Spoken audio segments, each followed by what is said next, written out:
Hello friends, स्वागत है आपका हमारे यूट्यूब चैनल में एडुनेट में।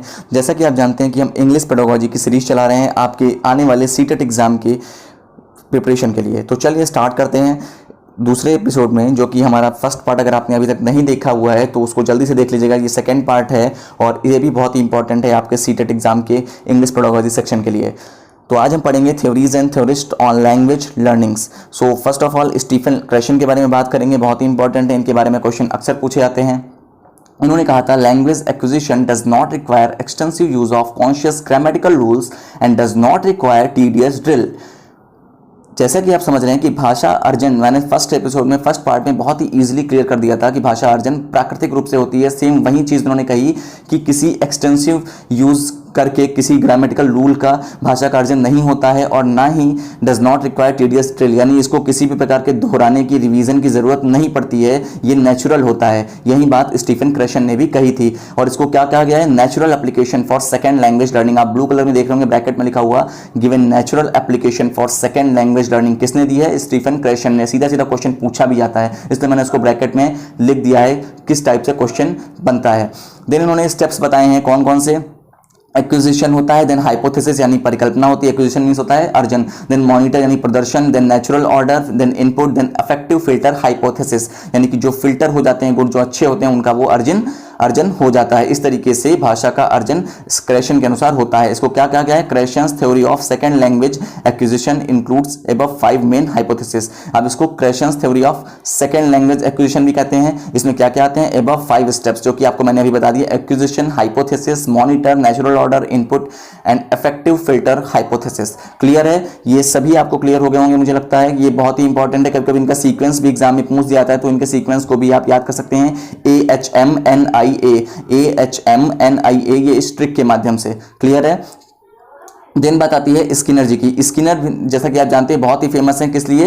पुनर्बलन के सिद्धांत के लिए। इन्होंने यहाँ पे भी इसी चीज को बताया कि स्किनर, इन्होंने बताया कि learn language through imitation of stimuli and reinforcement, की जो भाषा है वो किस तरीके से सीखी जाती है, उसका अधिगम किस तरीके से होता है? इमिटेशन के थ्रू, यानी अनुकरण करके भाषा का अर्जन होता है। किसके अनुसार? अनुकरण करके भाषा का अर्जन होता है। और किसका अनुकरण? स्टिमुली यानी किसी प्रकार के उद्दीपक का, या फिर रीइंफोर्समेंट या फिर पुनर्बलन से, यानी कि रीइंफोर्समेंट होता है पुनर्बलन द्वारा। अगर आप बच्चे को पुनर्बलन देते हैं तो इससे भी बच्चा जल्दी से सीख लेता है चीजों को शाबाशी के माध्यम से। देन आता है role of LAD, language acquisition device. इसका क्या रोल होता है लैड का? Generate grammar rules, language acquisition device के थ्रू ही ग्रामर के रूल जो होते हैं वो जनरेट होते हैं। देन आती है universal grammar rules given by Chomsky. अब चॉम्स्की ने क्या दिए थे? यूनिवर्सल ग्रामर रूल्स, जिसको यूनिवर्सल ग्रामर थ्योरी भी कहते हैं, UGT। तो ये भी बहुत इंपॉर्टेंट है, अक्सर सीधा सीधा क्वेश्चन पूछा जाता है, who has given the universal grammar rules? तो चॉम्स्की जी ने दिया था यूनिवर्सल ग्रामर रूल्स। याद हो गया आपको? देन चॉम्स्की ने क्या कहा? लैंग्वेज और words are used to represent the deep structure of transformative generative grammar. इन्होंने, अगर बात आती है ट्रांसफॉर्मेटिव या फिर जनरेटिव ग्रामर की, तो ये भी कौन लाया था? चॉम्स्की ने इसकी बात की थी। और ये होते कैसे हैं? लैंग्वेज या फिर words are used to represent the deep structure. तो ये डीप स्ट्रक्चर को डिनोट करते हैं किस टाइप का? ट्रांसफॉर्मेटिव या फिर जनरेटिव ग्रामर का। किसने दिया था? चॉम्स्की ने। देन आती है अप्रोचेस टू लैंग्वेज लर्निंग। तो लैंग्वेज लर्न की अप्रोचेस क्या होती हैं? फर्स्ट ऑफ ऑल आता है ग्रामर ट्रांसलेशन मेथड, जिसको आप डिडक्टिव मेथड भी बोलते हैं। इसमें क्या होता है? स्पोकन फोकस कंपलसरी नहीं होता है, यानी बोल कर समझाना कंपलसरी नहीं होता है, बच्चे का बोलना उतना कंपलसरी नहीं होता है। उसको क्या होता है? ग्रामर ट्रांसलेशन के माध्यम से समझाकर, दोहराकर चीज़ों को समझा दिया जाता है, उनको उनकी भाषा में ट्रांसलेट करके समझा दिया जाता है, इसीलिए इसका नाम ही है ग्रामर ट्रांसलेशन मेथड। इसका दूसरा नाम है डिडक्टिव मेथड, ये भी अक्सर एग्जाम्स में पूछा जाता है। देन आता है डायरेक्ट मेथड, इंडक्टिव मेथड। इसको डायरेक्ट मेथड भी कहते हैं या फिर इंडक्टिव मेथड कहते हैं। इसमें क्या है? बच्चे को इंग्लिश टू इंग्लिश ही भाषा सिखाई जाती है, ना कि उसको इंग्लिश टू हिंदी कन्वर्ट करके उसको ट्रांसलेट करके भाषा का अधिगम नहीं दिलाया जाता है, इसलिए इसको डायरेक्ट मेथड या फिर इंडक्टिव मेथड भी बोलते हैं। इसमें स्पोकन पर फोकस होता है कि बच्चा बोल कर सीखे, वो प्रैक्टिस में लाए चीज़ों को, बोल कर सीखा। देन आता है सिचुएशनल। सिचुएशनल में क्या होता है? उसके सामने टीचर अलग अलग सिचुएशन क्रिएट करता है, देन उससे रिजल्ट जो निकलते हैं वो आउटपुट देता है बोल करके। क्लियर है? देन आता है structural use of sentence patterns. Structural use of sentence patterns. अब स्ट्रक्चरल में होता क्या है? यूज होता है सेंटेंसेस के पैटर्न्स का। किसका होता है? यूज होता है सेंटेंसेस के पैटर्न्स का। कैसे? जो स्ट्रक्चर बनाते हैं, कैसे सेंटेंस है उसको छोटे छोटे सेंटेंस बना के दिए जाते हैं। अब उससे बोलाता है इसको लाइन से बोलना है, पहले उसको स्टेप बाय स्टेप उसका प्रोनाउंसिएशन कराते हैं, देन उसको बच्चे को कहते हैं कि आप स्टेप्स वाइज सबको एक स्ट्रक्चर के फेस में बोलिए। ठीक है ना?